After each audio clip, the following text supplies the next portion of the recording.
Leiam comigo os versículos 8 e 9, e o ponto nosso é verso 9, na parte final. Mas leiam comigo, juntos. Finalmente, sede todos de igual ânimo, comparecidos, fraternalmente amigos, misericordiosos, humildes, não pagando mal por mal, ou injúria por injúria. Antes, pelo contrário, bendizendo, pois para isto mesmo foste chamados, a fim de receberdes bênção por elas. Acompanhe o raciocínio do meu sermão aí na sua Bíblia, na sua ordem de culto, que eu tento seguir e você pode me acompanhar. Da última vez que eu tratei, eu falei incisivamente sobre o que eu falei muito rapidamente aqui aos pequenos e a vocês. Deus tem Ele somente o direito de exercer vingança, porque são as leis deles que foram violadas, não as nossas. Portanto, quando alguém nos ofende, está violando a Deus, a lei de Deus antes que a mim, está ofendendo a Deus antes que a mim. Portanto, é Ele que tem o direito de vingança, e Ele proíbe-me a vingança. Quer vingança física, quer vingança verbal. Ele fala mal por mal e fala injúria por injúria. E ele condiciona, Pedro aqui, o recebimento das bênçãos, que são herança de Deus, este é o assunto de hoje, a obediência a esses preceitos. E alguns de nós perdemos coisas boas de Deus por não cumprir os mandamentos de não exercer vingança sobre outras pessoas. Então vejamos o significado de bênção. Você tem aí na sua ordem de culto o esboço. Nós vimos rapidamente na última vez que há duas palavras gregas nesse verso com a mesma raiz, mas com significados e ênfases ligeiramente diferentes. O verbo bendizer, bendizendo, e o substantivo bênção. A primeira é um verbo, deixa eu falar grego aqui, não é para engrossar a perna, para mostrar que a mesma raiz. O verbo eulogeo, que quer dizer bendizer. Esse verbo bendizer diz respeito à atitude que nós devemos ter em relação às pessoas que nos ofendem. Por exemplo, se alguém fala mal de você, você deve aprender a falar bem dela. Bem dizendo. Diz respeito à relação sua com o ofensor seu. A segunda palavra, bênção, que é a palavra eulogia, a mesma raiz, eulogel é o verbo, eulogia é o substantivo. Esse substantivo diz respeito ao que Deus nos concede gratuitamente como herança. Bem dizendo, é a atitude sua em relação àquele que ofende você. E bênção, a raiz é a mesma, é aquilo que Deus dá para você. E esse substantivo, eulogia, possui uma conotação ligeiramente diferente. Diz respeito a algo que recebemos de Deus, um favor mostrado por Deus aos homens em Cristo e que não tem nada a ver com os nossos méritos. Por essa razão, a palavra eulogia é traduzida como bênção. Ser abençoado, eu vou repetir a ideia, é receber o favor especial da parte de Deus que resulta em alegria e paz, com fortes tons espirituais, que têm tons materiais também, embora o material não esteja sobre o espiritual. Pedro usa o substantivo eulogia para motivar seus eleitores para que, pela conduta deles, eles pudessem se apossar das coisas maravilhosas que Deus havia prometido a eles. E Pedro está dizendo aos seus leitores que eles podiam receber as bênçãos de Deus se não pagassem mal por mal, se não pagassem injúria por injúria. E a fim de que recebais bênção por herança. Deixa-me dar um significado de outra palavra aqui. da palavra herança. O texto fala, não pagando mal por mal, injúria por injúria, antes pelo contrário, bem dizendo, pois para isto mesmo fostes chamados a fim de receberdes bênção por herança. A palavra herança, tem advogados aqui, sabem muito bem, a palavra grega é kleronomia. Só escutem, não precisam guardar, mas é kleronomia. É como se Pedro tivesse dito aos seus leitores, vocês são sofridos, eles eram da dispersão, eram forasteiros que haviam sido espalhados por todas as regiões da chamada Ásia Menor.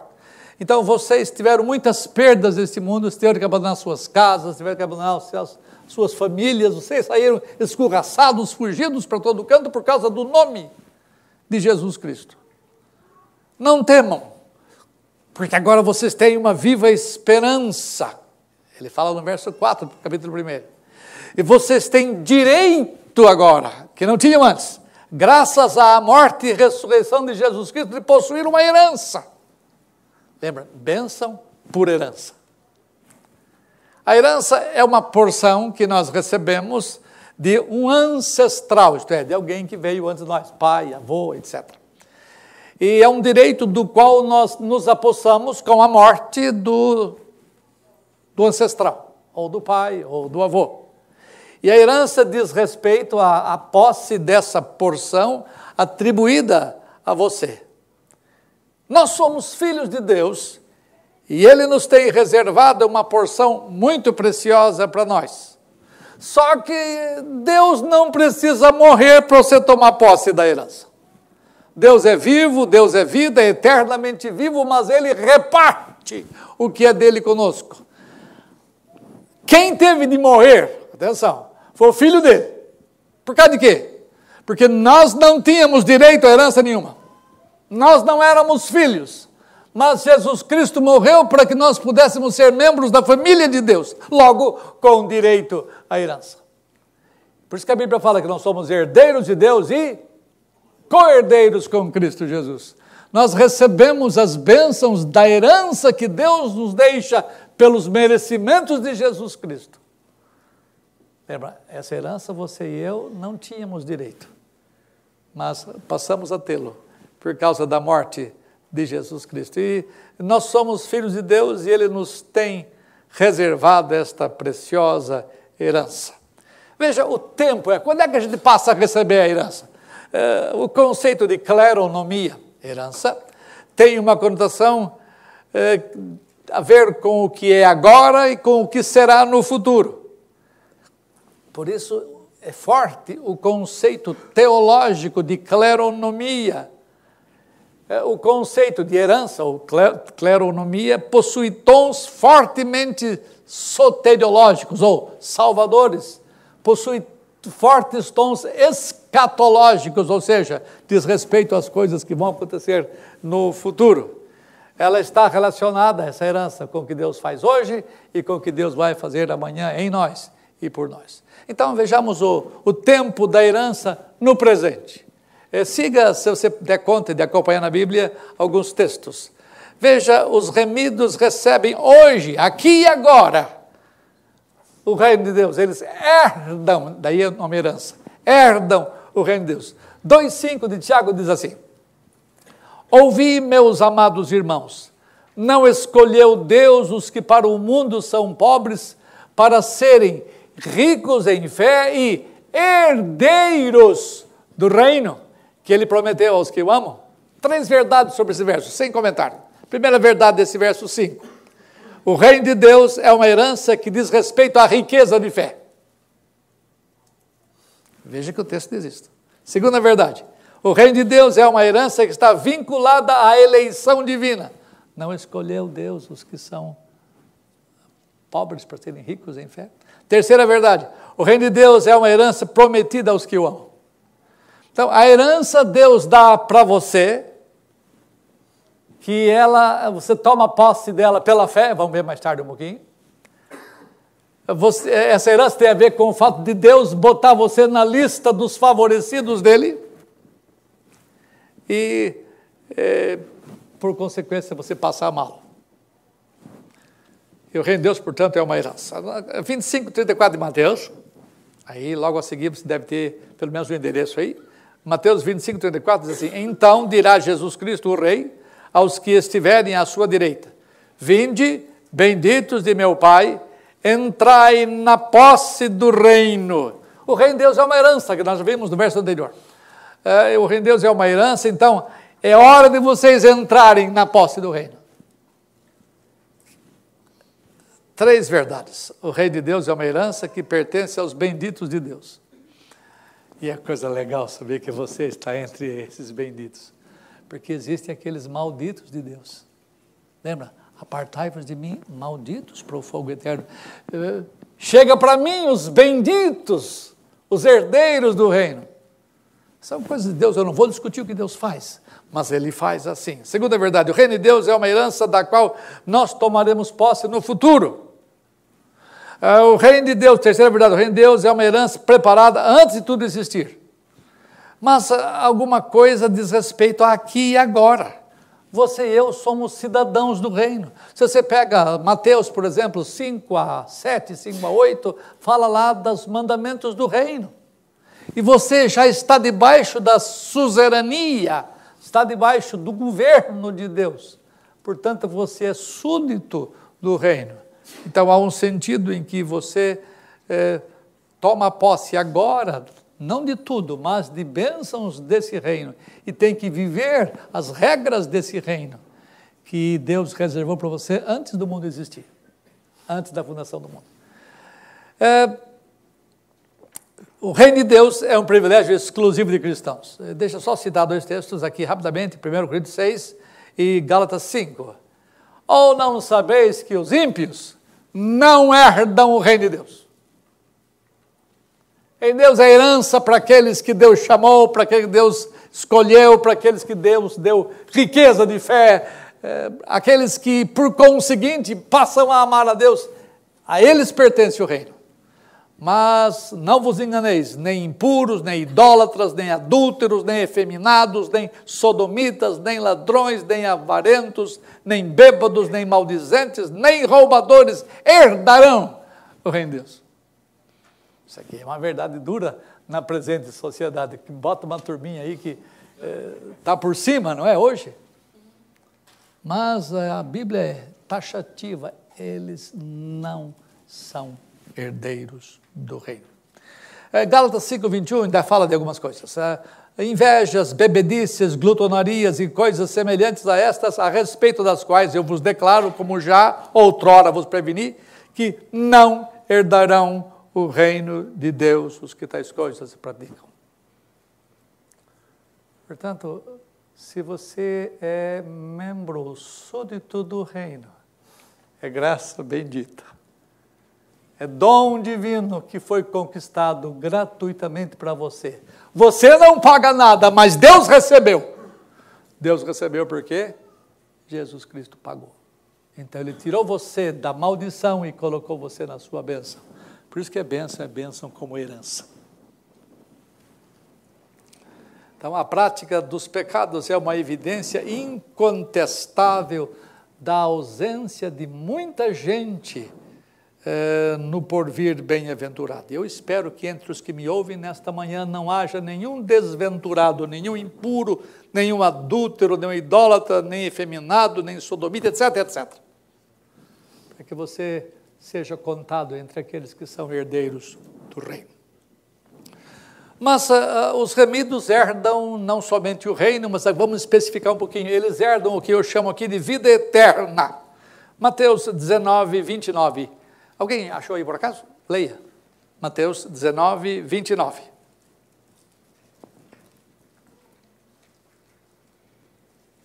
E todo aquele que tiver deixado casas, ou irmãos, ou irmãs, ou pai, ou mãe, ou mulher, ou filhos, ou terras, por amor de meu nome, receberá 100 vezes tanto e herdará a vida eterna. Herdará. Veja, tudo é herança. A vida eterna é uma herança que foi conseguida pelos mesmos méritos, não seus, mas de Jesus Cristo. Vida eterna. Um sinônimo mais palatável de vida eterna é comunhão imperdível. E você recebe aqui e agora isto já. Quando Deus regenera você, quando Deus vivifica você, quando Deus desperta você da morte e traz você à vida, você recebe vida eterna. Só que essa vida que você recebe é merecida por outro e transferida gratuitamente a nós. Deus concede a você essa herança preciosa da vida no meio de tantos mortos. E vocês vivem na família de vocês, alguns de vocês, na família, na escola, no trabalho, vocês vivem no meio de moribundos, de mortos, de pessoas sem quaisquer noções de vida. Mas vocês têm vida por causa de Cristo Jesus. E vocês têm a esperança dessa vida eterna. Terceira coisa, eu vou falar uma coisa que parece igual, mas não é. Vocês recebem a herança da salvação. Está aí no texto. Alguns pensam que salvação e vida eterna é a mesma coisa. Eu faço a distinção teológica. Vida eterna é quando você está morto e Deus põe você na vida. Quando Deus põe você na vida, isto é, através da regeneração, não é? Quando Deus põe você para viver, Ele começa a limpar você. Ele começa a despoluir você. Ele começa a tirar as imundícies de você. Isso tem a ver com salvação. Ele começa a restaurar você, tirar as coisas, apagar as coisas sujas, as coisas poluídas e vai limpando você. Lembra? A salvação é um processo que começa lá no início, quando você é vivificado, e termina somente quando o Senhor voltar na ressurreição. Essa é a salvação. Agora, enquanto a salvação é um processo, a vida eterna é um ato. Deus vivifica você uma vez por todas. E Deus salva você o tempo todo. E Deus tem muita coisa para fazer em você ainda. Mas, quer a vida eterna, quer a salvação, você recebe como herança de Deus. A herança não é alguma coisa que você vai receber somente lá no futuro. Agora você já desfruta de alguma coisa nesta presente existência. Mas as coisas melhores, mais bombásticas, mais fantásticas, estão reservadas para dias que estão distante para uns e menos distante para outros, não é? Para os tempos da vinda do Senhor, para resumir o caso. Então, o tempo da herança no futuro. Tem dois tempos, presta atenção, tem dois tempos aqui. Primeiramente, nós podemos dizer que a herança nossa está nos céus. Quando é que você vai para o céu? Quando você morrer. Eu vou mostrar que a herança está nos céus. E depois, num outro aspecto, a herança está na nova terra. Quando é isso? Eu vou mostrar já já. Tá? Então, vamos ver esses dois tempos da herança nos céus. Primeira, da herança futura. Primeira, a herança dos céus. 1 Pedro 1, 4 e 5. Se você já achou, pode ler para mim. 1 Pedro 1, 4 e 5. Bem alto, quem achou? Para uma herança incorruptível, incontaminável e que não se pode murchar, guardada nos céus para vós, que mediante a fé estáis guardados na virtude de Deus, para a salvação já prestes para se revelar no último tempo. Essa herança incorruptível de que vamos falar, sem mácula e imarcessível, está onde? Está reservada, guardada, onde? Nos céus. Tá? Então, esse é o primeiro aspecto das coisas futuras. Tão logo você venha a morrer, por um lado eu queria que fosse logo, mas por causa dos seus parentes queria que ficasse mais tempo. Paulo tinha ânsias de morrer. Não é que ele detestava a vida, ele sabia que estar nos céus era o quê? Incomparavelmente melhor. Tá? Então, essa herança que está nos céus, tem algumas virtudes dela aqui. Primeiro, essa herança é o quê? Desde o texto. Hoje eu estou falando igual menino, com o menino. Essa herança é o quê? Incorruptível. Que está reservada nos céus, incorruptível. Deus nos legou uma herança que jamais será corrompida. As heranças do tempo presente, como prata, ouro, são sujeitas à corrupção, à mistura, à deturpação. Mas a herança que está reservada nos céus é absolutamente segura, que não terminará nunca, porque nunca se acaba. Todavia, é uma herança, todavia não, ela é uma herança incorruptível. Os tesouros deste mundo são como aqueles que a traça e a ferrugem corroem, mas não o tesouro que está reservado para você no céu. Toda a substância deste tempo, toda sem exceção, é corruptível. Tudo envelhece, tudo sofre corrosão, tudo sofre putrefação, mas não a herança que vamos receber de Deus. Impérios e reinos surgem e desaparecem. Dinastias vêm e se vão. Governos são corruptos. Mas a nossa herança nunca sofrerá decadência, nunca se tornará corrupta, ela nunca perecerá, nem por dentro, nem por fora. Acredite se quiser, essa herança dos céus é uma herança incorruptível. Segunda coisa, a herança do futuro é o quê? Sem mácula. Você já reparou que as coisas do tempo presente sempre sofrem conotação de mancha? Às vezes ele tem uma blusa branca bonita que eu gosto, que faz anos que eu não uso. Falei para ela hoje no carro, vindo para cá, ela disse, eu vesti essa roupa antes de viajar e tal, mas eu não consigo tirar uma mancha que está lá. Deixa ela sem usar um bocado, sabe quando ela fica em pontos, ela vai se decompondo, vai se maculando. Tudo que é material, se você toca algum tempo depois os efeitos deletérios do tempo, das intempéries, tudo macula, mancha. E as heranças dos nossos antepassados são sempre sujeitas às nódoas desse tempo de maldição em que vivemos. E a palavra grega usada para sem mácula é amiantos, que significa que não tem nada poluído nela, não tem nada sujo, não tem nada que revele defeito ou contaminação. Mas a herança dos santos em luz é imaculada porque ela foi ganha pela obediência perfeita de Cristo Jesus. Ele obedeceu todos os preceitos da lei e ainda pagou a conta nossa. É uma herança sem mancha nenhuma. No céu nada pode ser maculado. Isso é matéria de fé. Acredite se quiser, porque ninguém veio contar como é que é.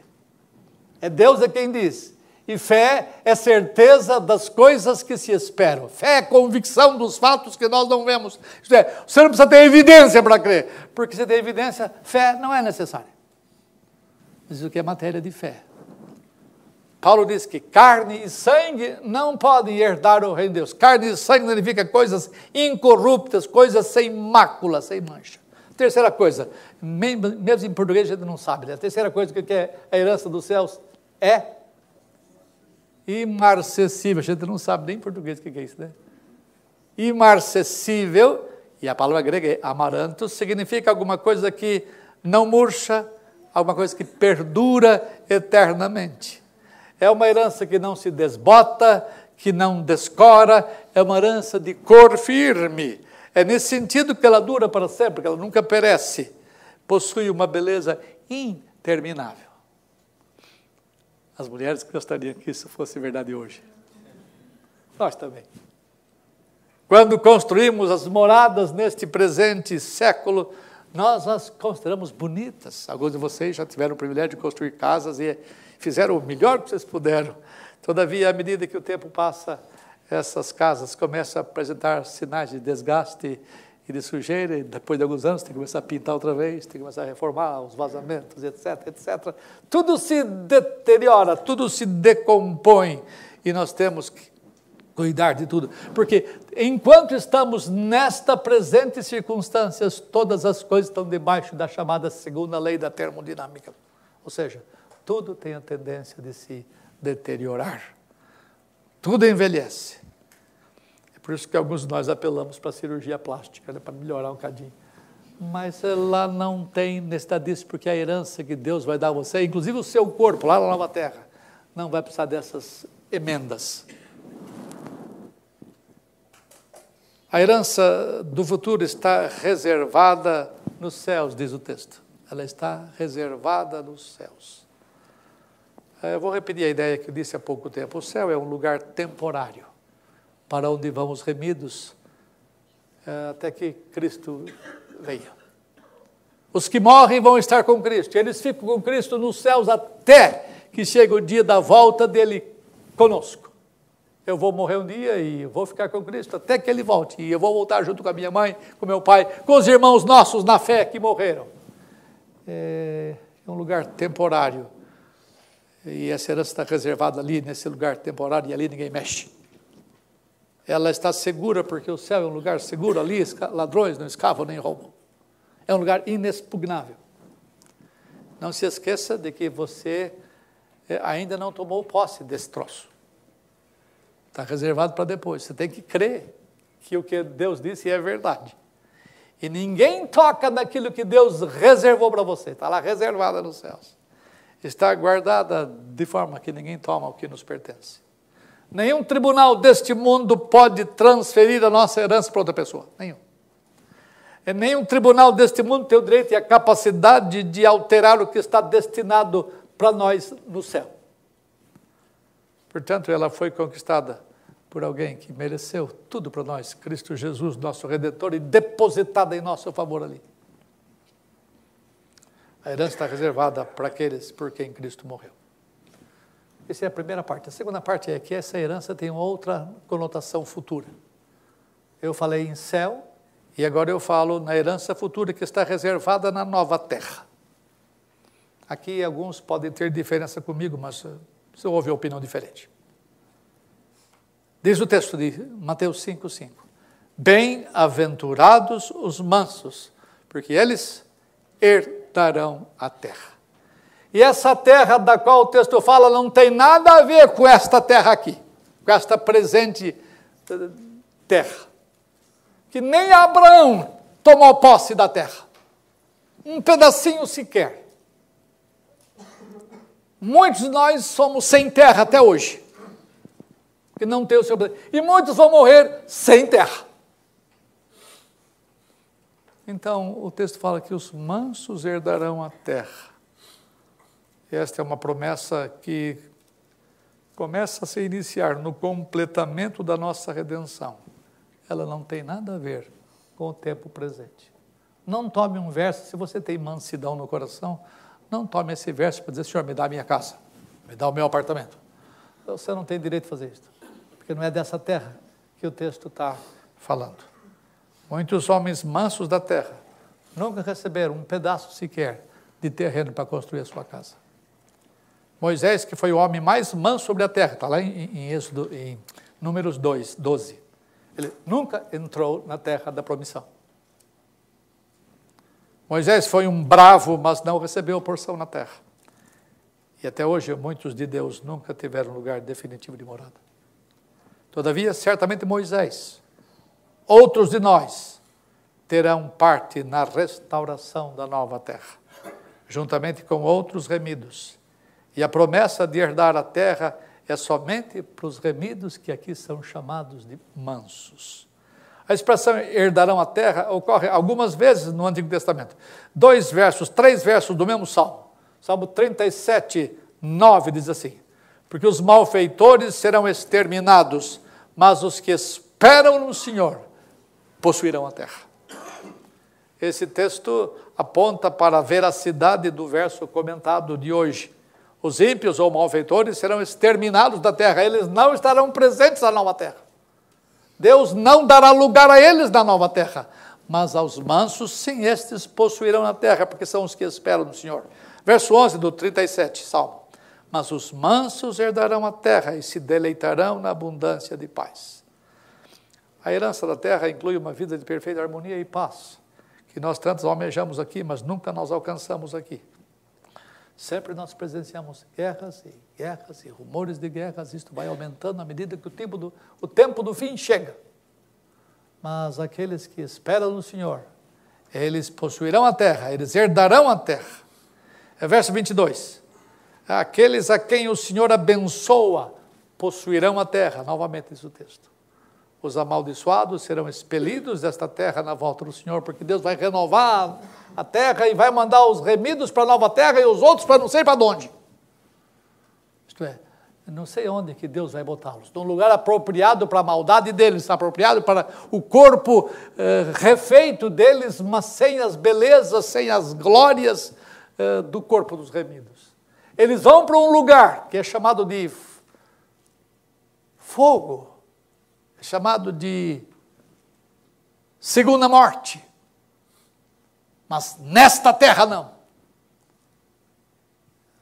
Eles estão proibidos de entrar nesta terra, assim como os pecadores estavam proibidos de entrar no paraíso de Deus. E Deus fechou, e ninguém entrava no paraíso. E assim a terra será fechada, a terra nova será fechada para os que não são remidos. Ponto 4 aí no seu esboço, as conotações da herança, rapidamente. Primeira conotação, a herança, via de regra, tem a ver com filiação. Natural e legalmente falando, a herança é um direito de nascimento. Diz respeito à posse de alguma coisa, de alguém que entra neste mundo, não em virtude de um pagamento de preço ou de tarefa cumprida. É direito de nascimento. Não é direito adquirido, é direito de nascimento. É herança. Espiritualmente falando, só são herdeiros de Deus aqueles que foram nascidos na família de Deus. Foram gerados na família de Deus, que tem filiação divina. Veja o que Paulo fala em Romanos 8, olha só. O próprio Espírito testifica com o nosso Espírito que somos filhos de Deus. Olha agora. Ora, se somos filhos, também somos herdeiros do Pai. Isto é, herdeiros de Deus. Ponto 2. A herança, via de regra, tem a ver com promessa da graça. Gálatas 3,18. Porque se a herança provém da lei, já não decorre de promessa. Mas foi pela promessa que Deus concedeu a herança gratuitamente a Abraão. A herança que recebemos de Deus tem a ver exclusivamente com a graça divina. Ela nos foi dada gratuitamente. Ela não é dada para mim por alguma coisa que eu fiz, pelo pagamento que eu fiz. E Deus concede a sua herança incondicionalmente para mim. Ele não impõe condições nenhuma a mim. Elas não são dadas como expressão da bondade de Deus conosco. Mas herança custa, lembra? Herança custa. Ela foi comprada, adquirida para mim. E eu que não tinha direito, passei a ter direito. Só que eu não posso jamais dizer, Senhor, eu quero reivindicar os meus direitos. Não, porque ele é dado gratuitamente.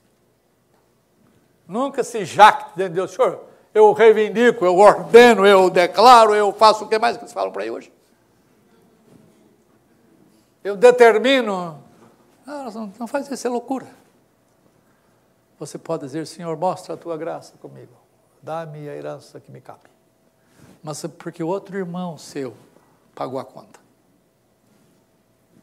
Terceira coisa, a herança, via de regra, tem a ver com a fé e com a longanimidade. Hebreus 6 diz assim, 11 e 12.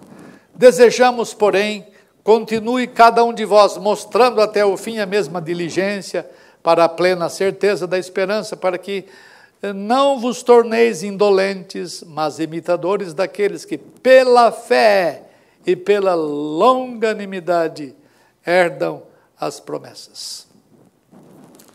Você se apropria das promessas de Deus pela fé e pela paciência. Somente os que creem e desenvolvem a paciência herdam as promessas. Longanimidade é paciência prolongada, tá? Só para vocês saberem. A fé é um dom de Deus e pela fé nós desfrutamos de todas as bênçãos que procedem aqui e agora das mãos de Deus. A fé é um órgão de apropriação, é um meio pelo qual você se apossa do que Deus conquistou para você em Cristo Jesus.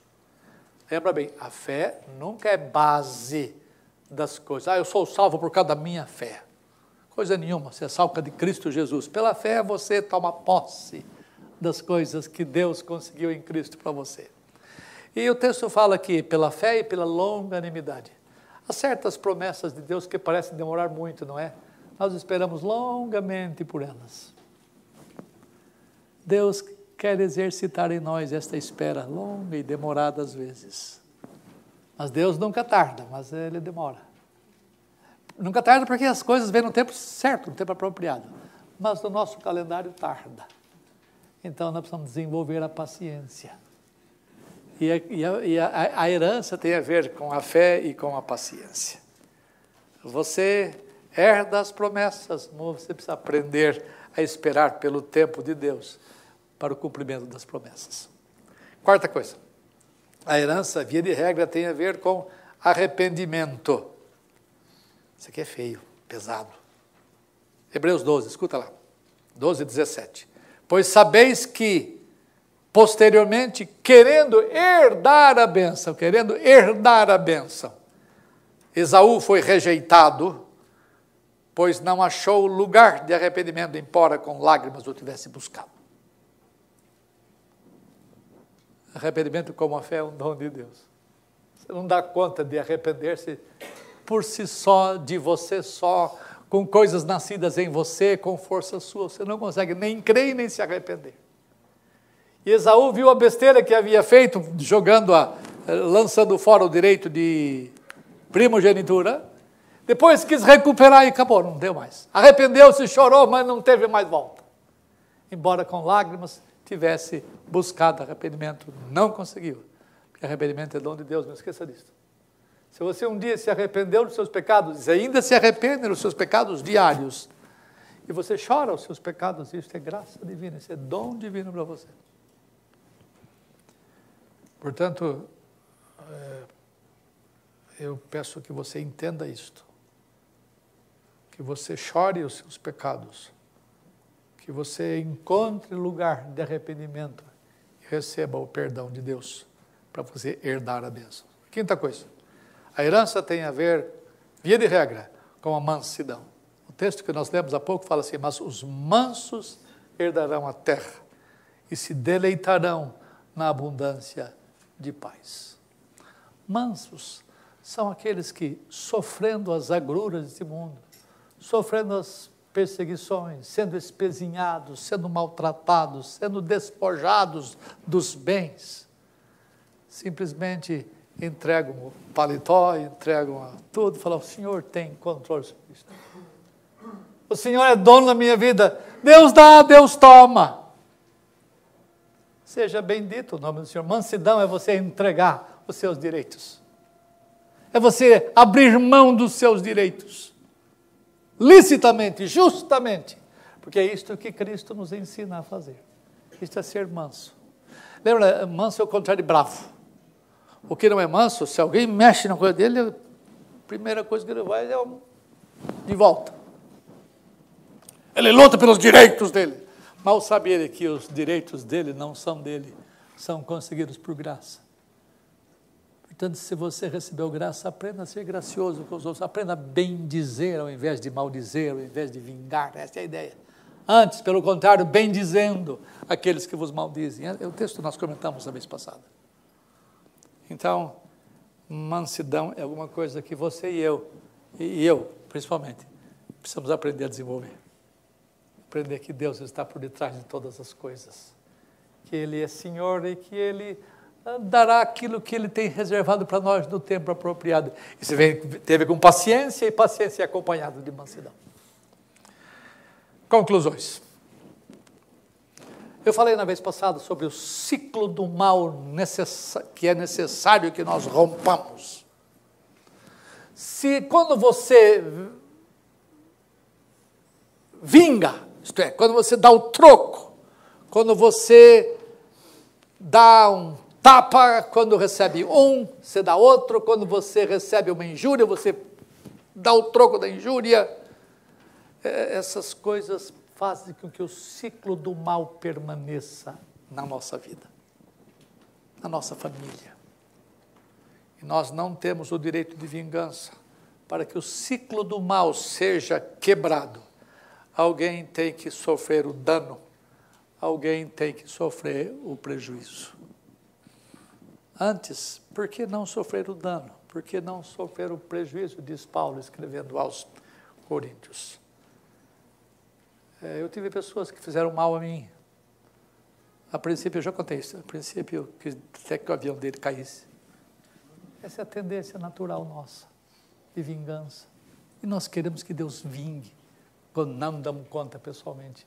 Mas não é assim que as coisas devem ser. A vingança é do Senhor.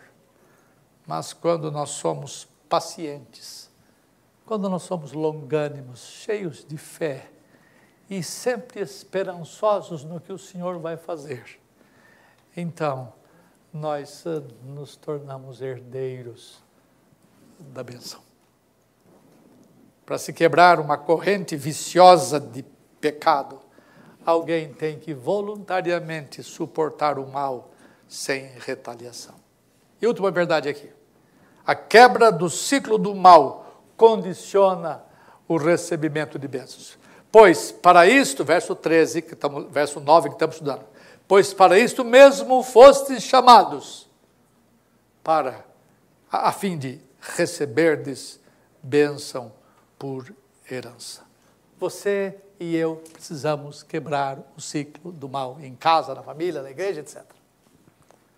Perdoe as pessoas que ofendem você. Não falem mal das pessoas que fazem mal, falam mal de você. Você precisa aprender a tratar de modo digno os inimigos como Jesus Cristo prescreveu. Se você não fizer isso, vai sofrer até o fim. Você vai amargar a vida até o fim. Você vai ter dores internas até o fim, se você não fizer estas coisas. Você não herdará, pior que isto, o gozo da vida neste presente habitat. Mas Deus quer que nós tenhamos estas disposições interiores mudadas, que nós participemos da quebra, do rompimento do ciclo do mal. Eu oro a Deus para que você consiga fazer isso. Para que você seja mais gozoso na vida, mais feliz na vida. Que infelizes são os homens que vivem com amargura na alma. Infelizes são aqueles que vivem com sede de justiça, isto é, não sede de retidão, sede de vingança. Deus os livre disto. E Deus os torne herdeiros da bênção. E vocês venham receber bênção por herança. Assim Deus os ajude. Amém.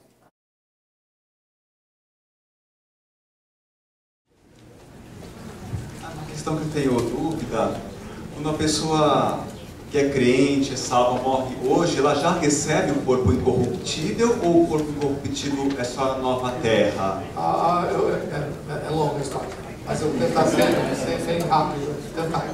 Primeiro bem, o corpo só recebe o corpo que é seu. Você vai morrer um dia. Eu espero que seja. Você vai ressurgir no último dia. Só nesse dia você recebe o corpo que é seu, com o seu DNA, com as características todas suas. Porque se não tiver característica sua, não é você. Não é a ressurreição. Tá? Só no último dia. A pergunta é, e daqui até lá? Desde quando morremos até esse dia final? Existe divergência entre teólogos. Existem alguns teólogos que creem somente que seremos espíritos desincorporados lá no céu. Eu criei sempre dessa maneira, mas eu estou começando a virar. Eu creio e eu tenho justificativa para isso, que eu vou trabalhar num livro meu que vai sair agora, esta semana, que é sobre a restauração da Terra, o quarto livro meu sobre o assunto, que trata do habitat humano. Eu creio que nós vamos ter um corpo temporário, provisório. Quem são estes que estão vestidos de branco? Pergunta João lá na visão dele de Apocalipse. Estes são os que foram mortos, torturados por amor a Cristo, na tribulação. Então, parece-me que existe um corpo, digamos, provisório. Você se lembra que Jesus Cristo, no Monte da Transfiguração, apareceram duas pessoas, quem eram? Moisés e Elias. O corpo de Moisés estava sepultado ainda na terra. Elias, o corpo dele também, eu acho que sofreu mas os dois foram reconhecidos. Então, mas só que o reconhecimento está vinculado a alguma coisa provisória, mas que se parece. Tá? Eu estou começando a trabalhar nisso, eu vou dar detalhes disso depois. Então eu creio que até que Cristo volte, teremos uma habitação, digamos, temporária, um corpo temporário. Isso aqui é novo para muitos de vocês, mas eu vou trabalhar com isso mais tarde. Tá? Então, aqueles de vocês que são gordos, extremamente magros, feios, coisas que tais, não é? Essas coisas não continuam assim. Isso pode ser. Mas teremos corpos, eu creio. Isso aqui eu não estou afirmando axiomaticamente. Estou afirmando que você é uma boa possibilidade, porque a Bíblia dá umas dicas que eu percebi há pouco tempo e não as tinha percebido.